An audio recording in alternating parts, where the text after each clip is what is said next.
성경으로 한자를 푸는 대구의 오집사입니다. 오늘은 갓관자에 대해서 말씀드리겠습니다. 뜻풀 명자가 있고 어떤 원자가 있고 마디촌자가 있죠. 그죠? 자, 위 하나님이시죠. 하나님이 임하시는 하나님이신데 그분이 죽었단 말이죠. 어둠을 숨는 곳으로 삼을 때 어둠이 덮을 때에 십자가 마디에 십자가에 달리셔가지고 군인들, 장정들에 의해서 수족이 찔려 피를 흘리시고 수족이 어디죠? 마디죠. 그죠? 피를 흘리시고 죽으셨다. 이런 뜻이죠. 근데 이것이 왜 관자가 될까요? 자, 하나씩 설명드리겠습니다. 어둠이 덮어 숨는 곳으로 삼으실 때 어떠이신 분이 있는데 유이 하나님이시죠. 하나님이신데 하나님의 영이 임하신 분이죠. 그분이 어둠을 숨는 곳으로 삼으실 때 죽으셨다는 거죠. 그분이 가시관을 씌운 지키던 군인들에 의해서 십자가에 수족이 찔려 피 흘리시고 수족이 찔려 피를 흘리시고 마디 흘리시는 거죠. 내 영혼을 아버지 손에 부탁하나이다. 크게 소리치시고 영혼을 속건제물로 드리시고 하나님의 기뻐하시는 뜻을 손으로 성취하시고 운명하셨다. 이런 뜻입니다. 자, 여기에 장정이 보이죠? 십자가에 예수님을 달고 수족을 찌른 장정이 보입니다. 그리고 그 장정들이 말합니다.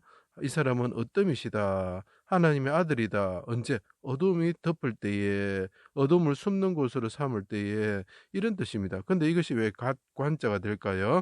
자, 이것은 뭐냐면 자기 지식으로 사람들을 어렵게 하셨다. 수족이 찔리시면서 죽으시면서 어떠이신 분이 이 땅에 예루살렘에 오셨는데 수족이 찔려 죽으심으로 어떻게 된다고요? 사람을 어렵게 하였다. 자, 슬기로운 자는 지식으로 면류관을 삼는다. 그 지식으로 어떤 걸 한다고요? 면류관을 삼는다. 곽관이 나왔죠. 자, 이때 예루살렘에 오셨죠. 공의의 예루살렘이 됩니다. 영광의 예루살렘이 됩니다. 그때 여호와의 손에 왕관이 된다. 예루살렘 오셔서 그분이 두 번 크게 부르시고 휘장이 둘로 찢어질 때에 그리고 어둠이 임할 때 어떻게 된다고요? 그분이 용사처럼 부르짖으실 때 예루살렘의 왕이 되시죠.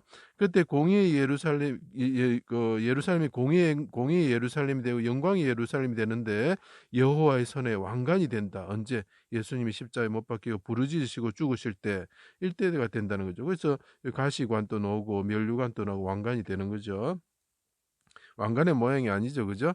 하나님이 내 앞길을 어둠을 두시고 욥기에서 말합니다. 나의 영광을 거두셔서 어떤 사람이 십자가에 달리시면 어떤 영광이 거두어지는 거죠. 어둠이 있는 거죠. 어둠이 덮을 때에 나의 관을 벗기시고 이번에 원래 왕관을 쓰셨던 분입니다. 그죠? 이제 해와 같은 옷을 입으시고 12별의 왕관을 쓰셨던 분이 오셔가지고 그분이 십자가에 못 박혀 죽으셨다. 그래서 자기의 관을 벗기신다는 거죠. 나를 치시는 아버지의 손에 나를 그렇지만 나는 아버지의 손에 공의의 하나님의 손에 내 영혼을 맡깁니다. 왜냐하면 그 영혼을 맡길 때에 생명을 파멸해서 속량하시고 인자와 공유로 관을 씌우시는 분이시기 때문에 그리고 자기 왕을 세우셔가지고 순금관을 머리에 씌우시는 분이시고 혼인날 하나님과 이 마지막에 십자가에 달리시는 이 날이 혼인날이죠. 혼인날 왕관을 씌우시는 분의 손에 부탁합니다. 이렇게 말을 하고 있는 거죠. 그래서 이것이 관례, 혼인날이기 때문에 관례 뭡니까 신랑이 사모를 쓰는 것과 같다 이렇게 표현을 하고 있죠.